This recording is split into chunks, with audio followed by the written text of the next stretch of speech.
اور یہ آستانے اور یہ پانسے یہ سب گندے اور شیطانی عمل ہیں، تم ان سے بچو شاید کہ تم کامیاب ہو جاؤ۔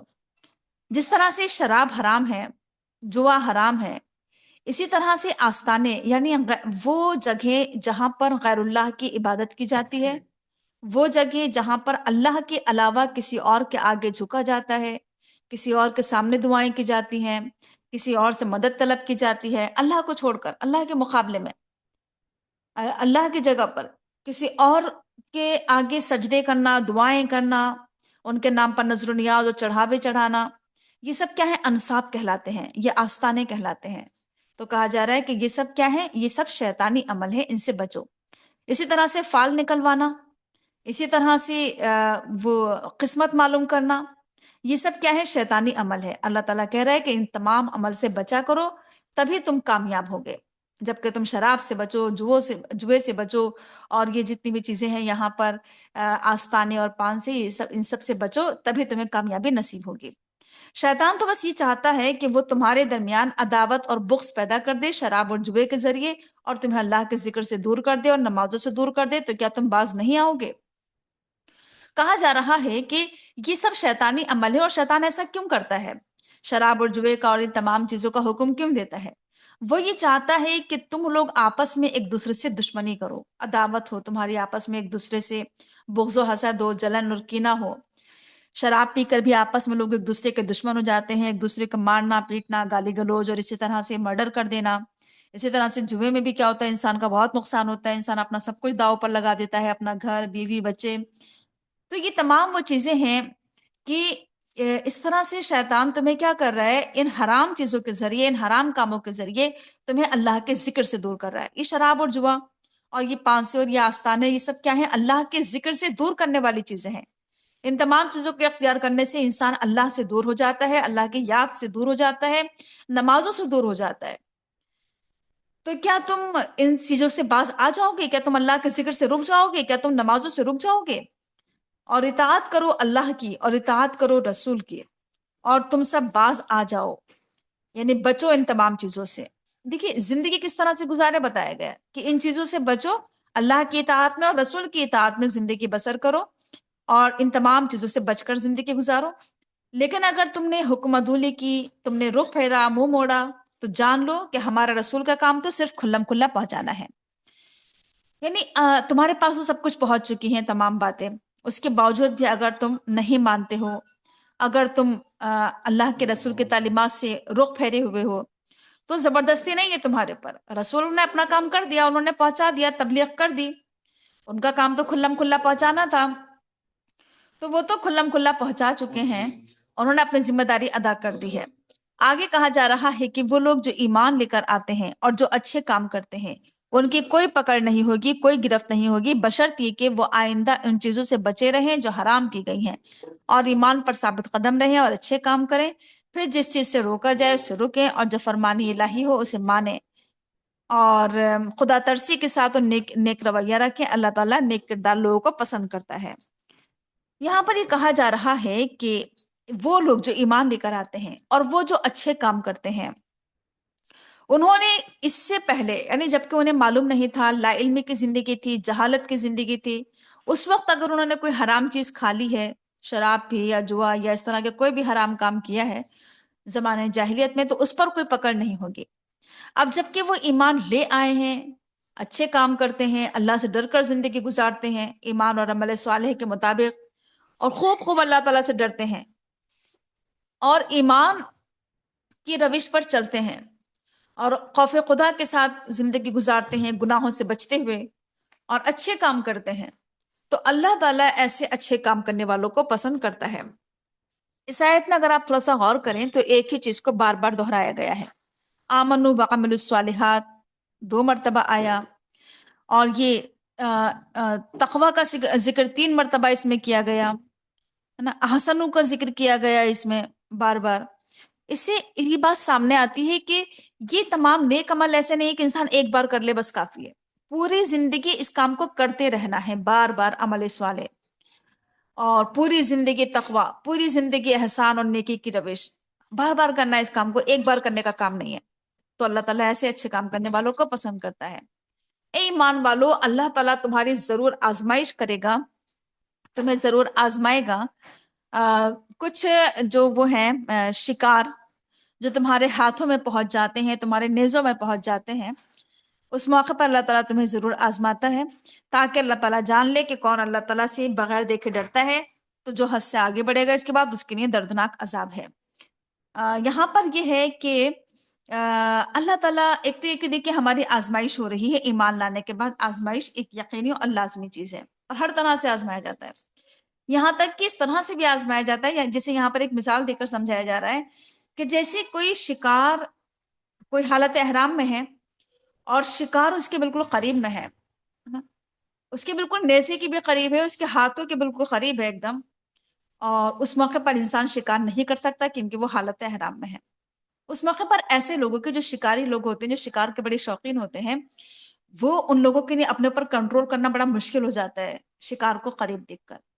اس ایسی حالت میں، احرام کے حالت میں اس وقت شکار سے بچ جانا یہ بہت بڑی بات ہے۔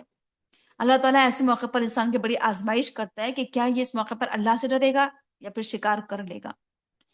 اگر ہم دیکھیں اس آیت کو، یہ تو ان لوگوں کے تعلق سے ہو گئی جو شکار کرتے ہیں، لیکن اگر آپ اس آیت کی روشنی میں ہم اپنا جائزہ لیں کہ ہم سب کی زندگی میں اس طرح کے واقعات رونما ہو جاتے ہیں، ایسی ایسی چیزیں سامنے آ جاتی ہیں کہ انسان کے لیے بڑا قریب ہوتا ہے گناہ کرنا، گناہ بالکل اس کے ہاتھوں پر ہوتا ہے، بالکل قریب ہوتا ہے، انسان بڑا لالچ کرتا ہے کہ وہ گناہ میں پڑ جائے، اور ایسے موقع پر انسان کی بڑی سخت آزمائش ہوتی ہے کہ کیا یہ گناہ سے بچے گا یا پھر یہ اللہ سے ڈرے گا۔ مثال کے طور پر ہمارے ہاتھ میں ہر وقت موبائل فون ہے، ہم اس پر بہت ساری غلط چیزیں دیکھ سکتے ہیں، ہمارے بالکل قریب ہے، اتنا قریب ہونے کے باوجود بھی اگر ہم حرام سے بچے ہوئے ہیں، غلط چیزوں سے بچے ہوئے ہیں، تو یہ اللہ کی ہماری آزمائش ہوتی ہے اللہ کی طرف سے کہ ایسے موقع پر کیا ہم اللہ سے ڈریں گے یا ہم اس کام کو کر لیں گے۔ یہ صرف ایک مثال ہے، ورنہ بہت ساری ہم سب کی زندگی میں ایسی چیزیں ہیں کہ بالکل گناہ ہمارے ہاتھوں کے بالکل قریب ہوتا ہے، ہم بڑی آسانی کے ساتھ گناہ کر سکتے ہیں، لیکن اس موقع پر گناہ سے بچ جانا یہ بہت بڑی بات ہے، یہ اس موقع پر اللہ سے ڈر جانا بہت بڑی بات ہے۔